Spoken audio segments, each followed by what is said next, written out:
Yo, what is up guys? Welcome to another episode of No Train, No Gain. So, with this one, didn't have a lot of time. I am really fixed for time at the minute. So, circumstances suggested I just go back to this spot again and just have a really short session. And initially, I wanted to do a bit of uppers and a bit of sits. However, as you can see probably from the grass along the side, it was super windy, and this tunnel just became a wind tunnel. I was really struggling to keep the ball under control when doing uppers at the start, and it was not.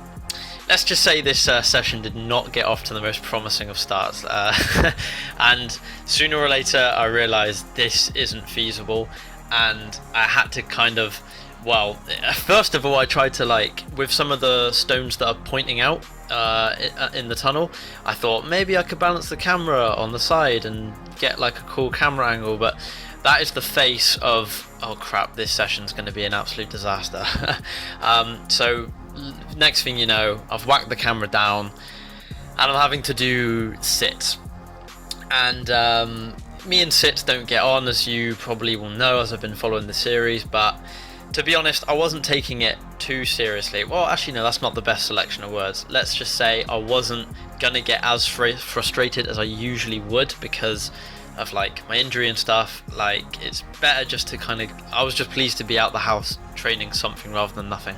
So I warmed up with that X over on both feet thing, and I swear by it. Honestly, if anyone out there is a beginner with sits, I recommend it, because for me it was the way in which I actually found a nice gentle way of starting to use your weak foot.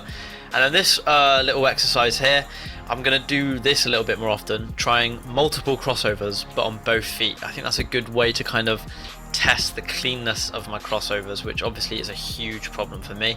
And then this wasn't happening because, as you can probably see, there's stones and just bits all over the floor, bits of glass and stuff as well. This spot is not what it used to be, believe me, and the wind and the stones and everything was just making it not for very pleasant conditions. Now the shin rolls there, not looking too shabby actually. They're a lot more central than what they usually are, which is quite good. And then the inside shin control, that is something I am pleased with. That's gotten really good of late, and I got lots of ideas of stuff I want to do with that as well.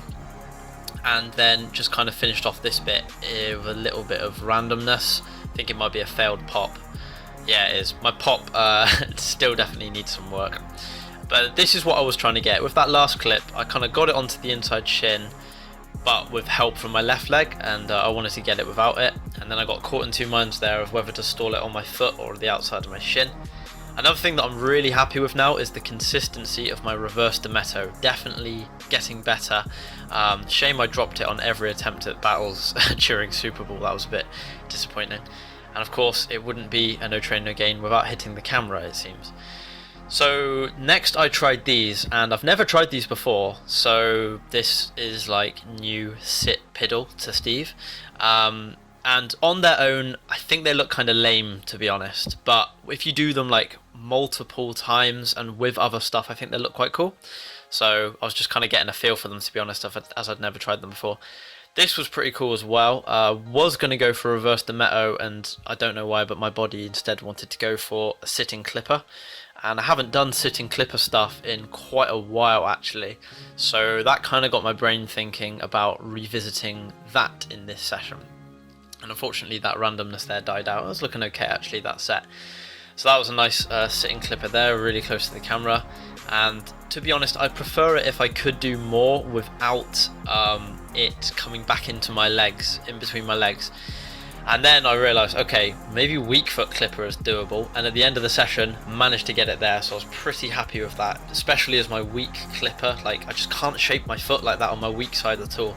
So that was a really good note to kind of end the short and concise session on. Definitely going to go into the studio, I think, for the next session, just to make sure I can do a bit of uppers and maybe sits, maybe even basics if my legs will permit it, but we'll cross that bridge when we come to it. I hope you enjoyed this short but sweet one anyway, and I'll catch you in the next one. Peace.